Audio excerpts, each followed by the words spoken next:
Dr. Kameyapun, co-convener, ladies and gentlemen, I am very delighted to be a part of this program on one-day national seminar on tribals and constitutional safeguards, the question of land rights in India. I express my thanks to the organizer for inviting us to present the tribal movement out there in Manipur.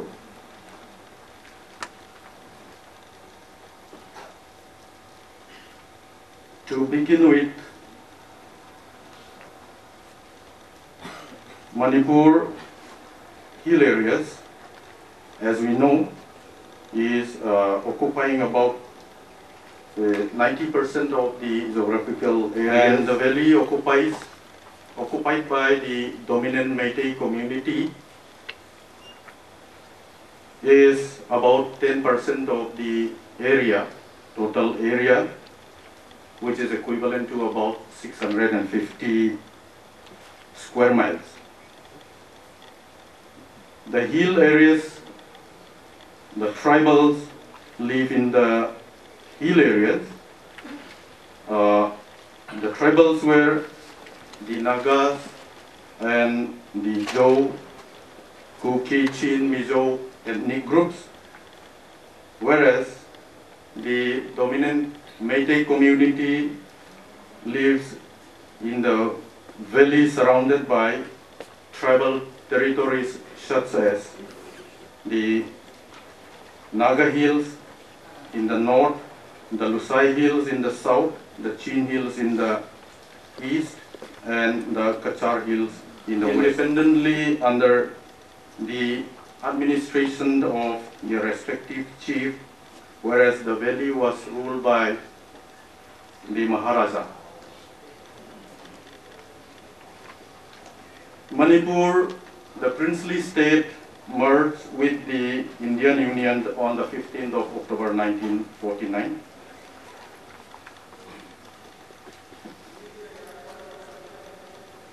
In compliance with the Northeastern Reorganization Act 1971, the Manipur Legislative Assembly Hill Areas Committee was formed by inserting Article 371C to safeguard the rights of the tribal people in the hill areas of Manipur. This notification was issued by the then President of India, Dr. V.V. Gray, on the 28th of June 1972. However, the provision enshrined in the settled matters were not devolved till today.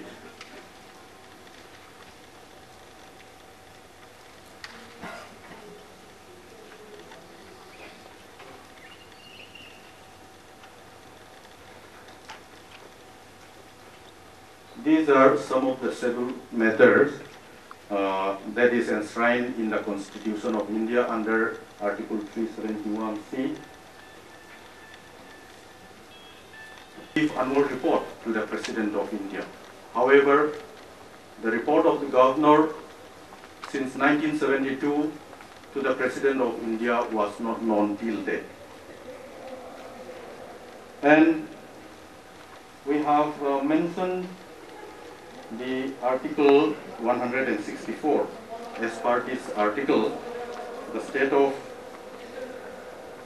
Chhattisgarh, Jharkhand, Madhya Pradesh and Orissa have the power to give the portfolio of the tribal welfare department to the concerned tribal minister. And this was exactly the opposite in the case of Manipur, because the Hill Areas Committee chairman should have been the Minister of Tribal Affairs, but that have never been happened in the case of the Manipur government. Actually, the chairman was selected by the chief minister against the constitutional provision. As per the constitution, the chairman of the Hill Areas Committee is to be elected by a member of the tribal representative elected from the hill areas. However, till today, after promulgation of the Hill Areas Committee in 1972, this rule have never been followed, and the Chief Minister was always instrumental in giving favors to his party colleagues to hold the chairman of the Hill Areas Committee.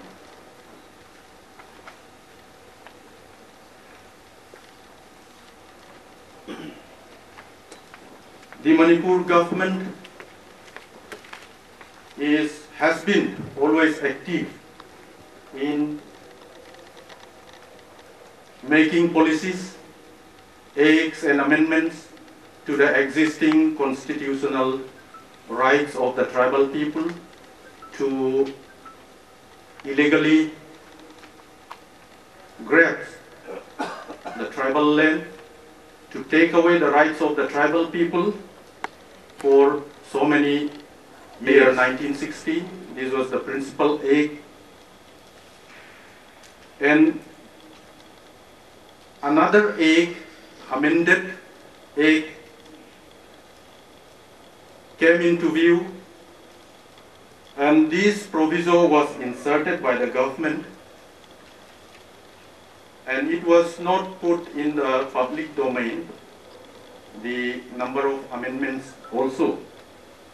As per this provision, the government by notification in the official gazette can extend the MLR and LRA wholly or partly to any part of the land in Manipur. Now if this proviso was inserted, that is in 1962, a good number of land have been already extended under this provision. To name a few, in 1962, 89 villages in Churachandpur was extended under this MLR and LRA, and 92 villages in Jiribam was extended under this act. In 1965, 14 villages in Sadar Hills and Makhau Tampak in Churachandpur district.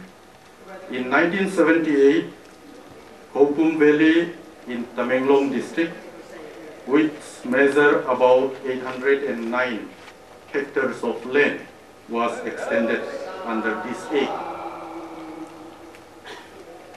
The Manipur government passed another bill, the language bill.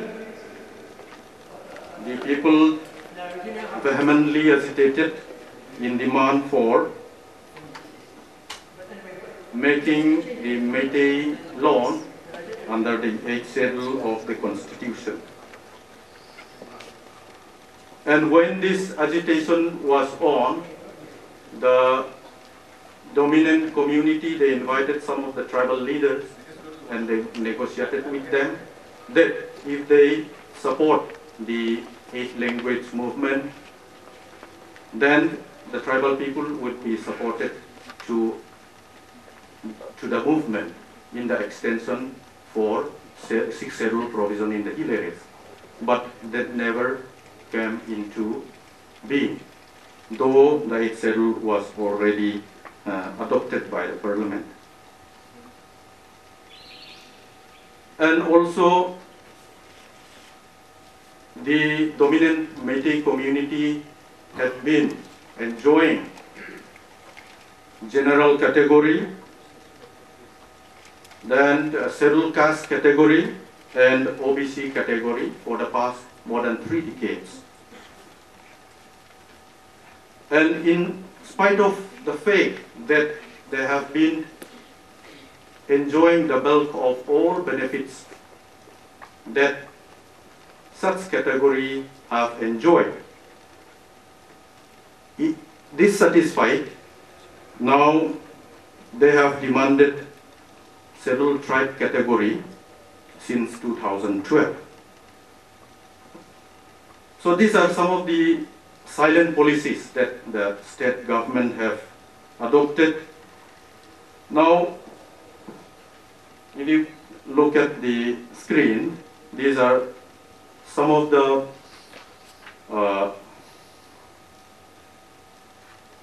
ILP movement, which started way back in 1980. During those times, the movement was spearheaded by the All Manipur Student Union, and it keeps on moving year after year, and then finally in 2015 the silent policy came into being.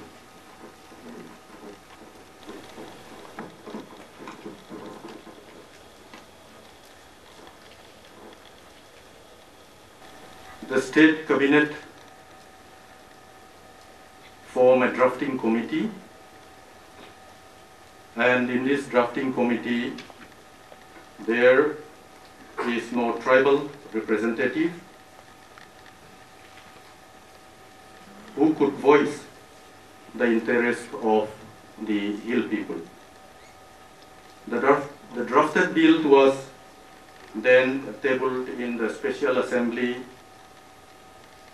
session on the 28th of August 2015 and passed on 31st August without any discussion on the floor of the House. Now it is pertinent to mention here that the passing of the three bills which affects the interest of the hill tribals without obtaining the views of the Hill Areas Committee is unconstitutional and against the power and function of Article 371C. The bill was not referred to the Hill Areas Committee in violation of Rule 159 and 160 of Rules of Procedure and Conduct of Business in the Manipur Legislative Assembly Hill Areas Committee Order 1972, promulgated by the then President. Knowing the bill was passed on the 31st of August 2015, there was spontaneous reaction in all the hill areas of Manipur and mainly in Churachandpur district, Lamka.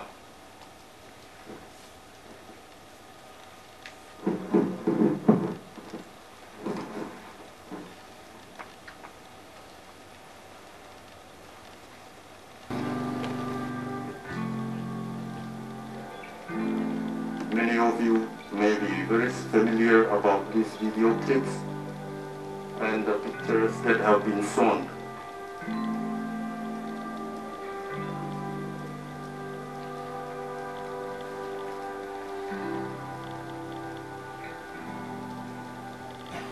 My time will be more of a picturized in nature than speaking about the topic.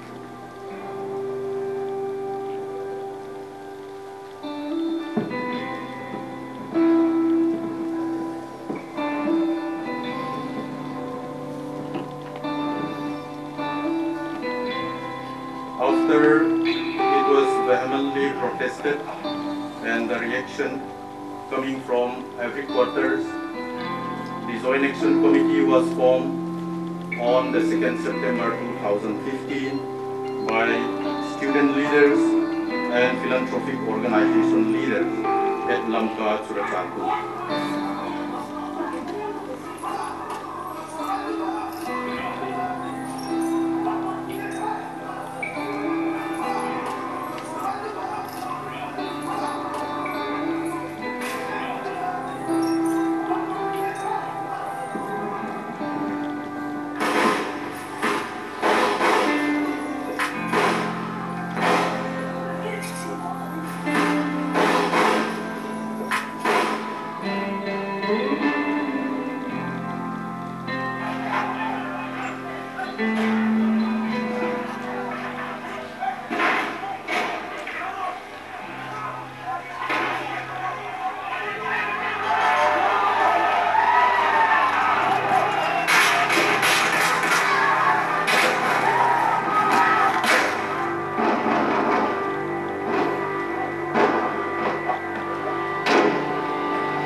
after one of the unarmed protesters was hit with a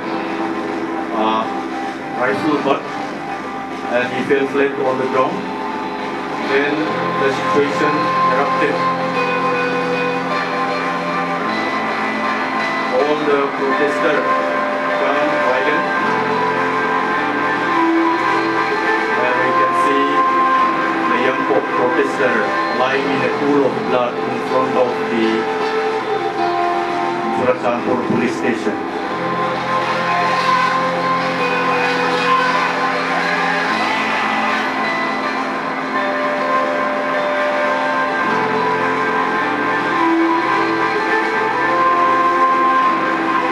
One boy who died in front of the police station is 11 years old, reading in class 6.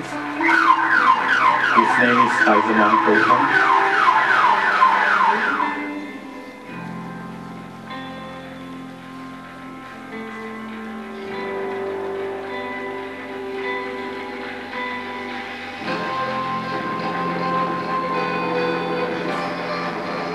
The situation was too tense and volatile that the young boys, even on seeing the security forces, do not spare them. They burn vehicles. They also burn vehicles of the Deputy Commissioner of Churachandpur and another vehicle that belongs to the BSF Jawan.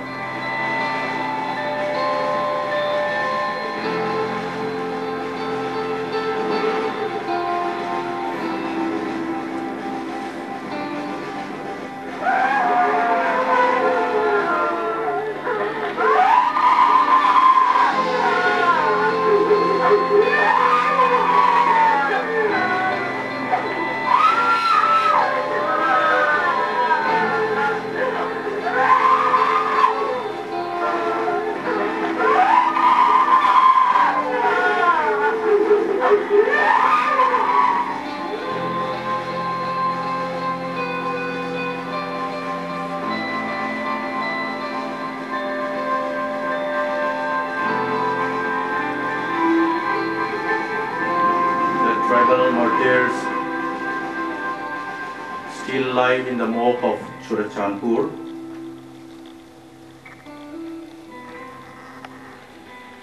Waiting for the last rite. Well, we are very uncertain when the last rite will happen. District, the area which is dominated mostly by the tribals.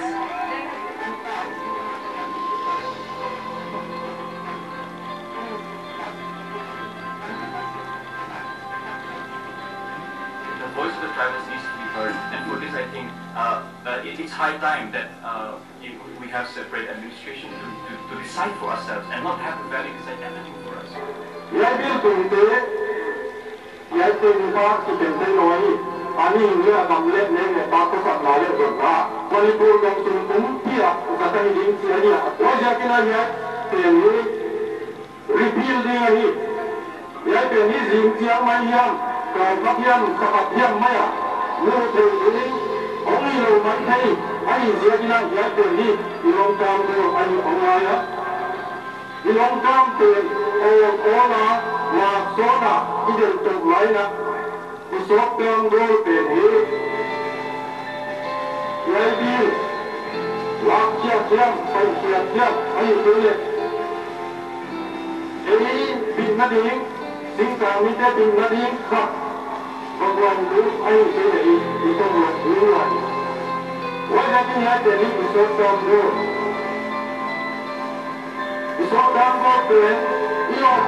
Facilities on low, Japanese air condition trains are enough. A boom view is preserved.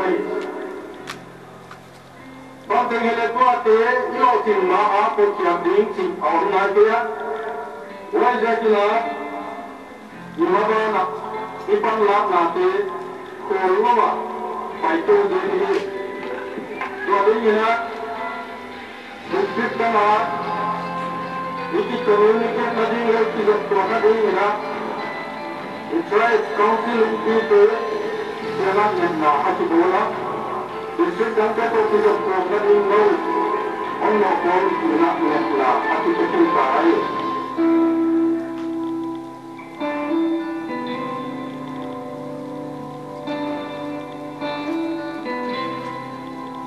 This is a torch rally.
After the bill was passed on 31st of August 2015, there was outbreak of protest in every corner of the district, where 9 students were killed. Between 31st August and 1st September 2015. For almost 2 months, the bodies of the martyrs lays in the morgue without any preservation, because the hospital does not have cold storage to preserve. Managed to get ice cube, and then air conditioner, about 3 in numbers, were fit in the hospital morgue to preserve the dead bodies. And then after 2 months, the state government, under pressure from the public, they procure cold storage, and now the dead bodies are kept inside the cold storage.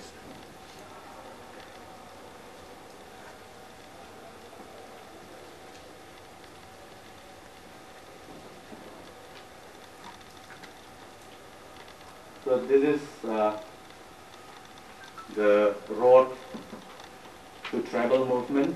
The existing organization become redundant in the eyes of the public, losing public trust, because whatever steps that have been taken was viewed on electoral politics, as the next general election, MLA election, is scheduled for 2017.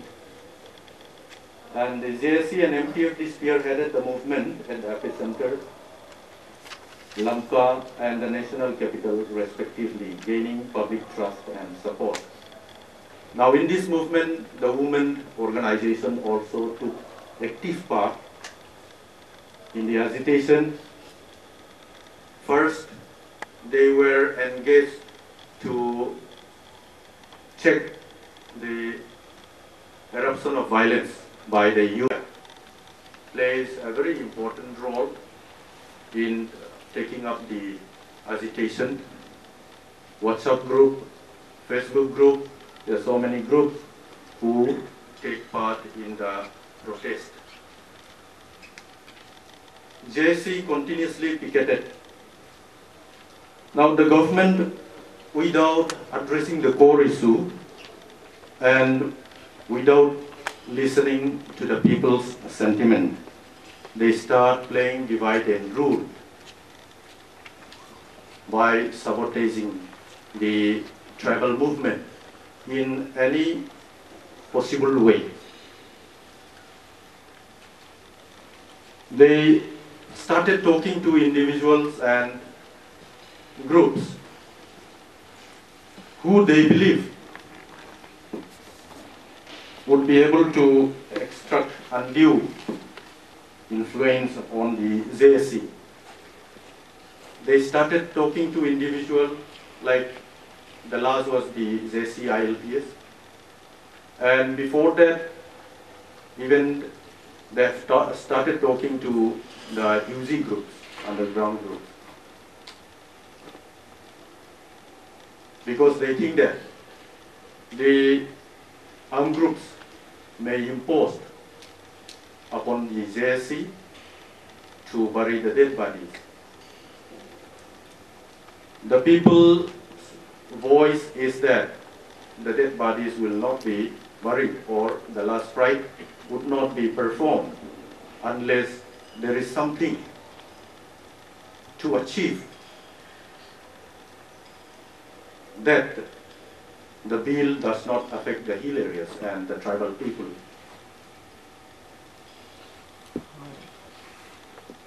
However, till today, the attempt of the government failed totally, and the dead body still lies in the morgue, waiting for an honorable burial.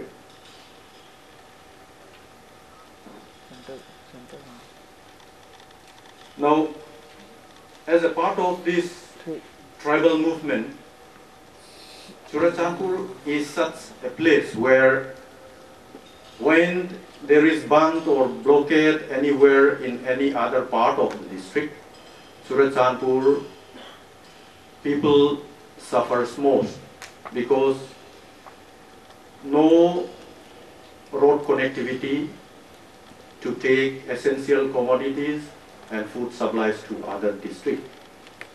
On receiving a direction from the Principal Secretary Revenue or Revenue Commissioner that computerization of land records would be undertaken, hence all land records that is kept under other district have to be collected and kept in their respective district.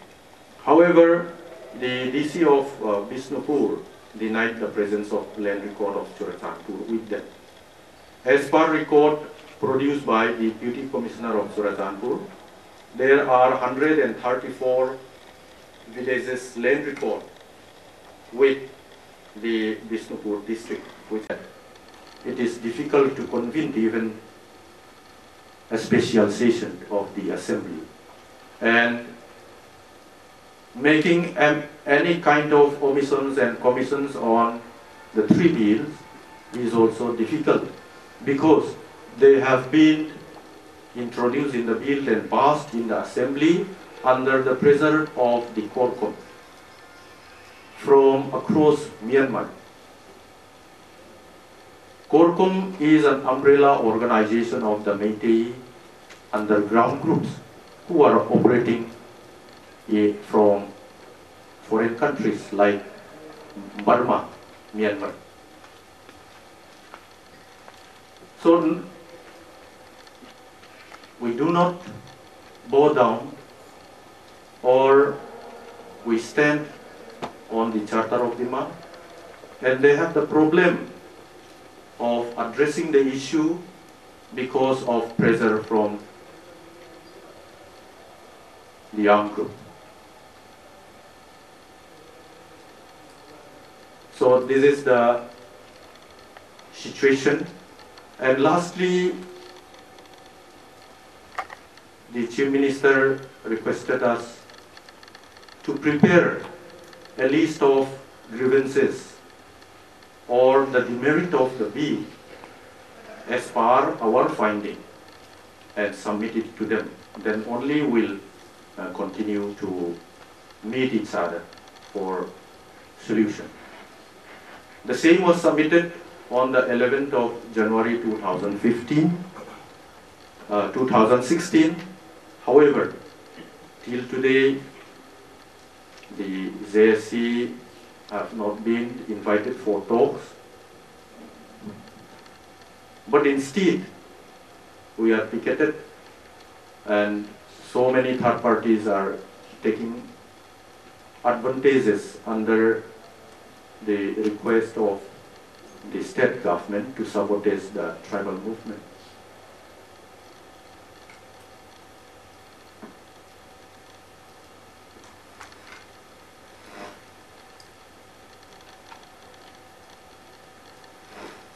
So these are some of the pictures and the reports that I could make today. Lastly, I would like to appeal to all participants, respected participants. Now is the time for all the tribal community,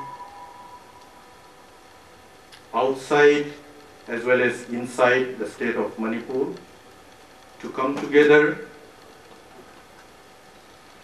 in unison and fight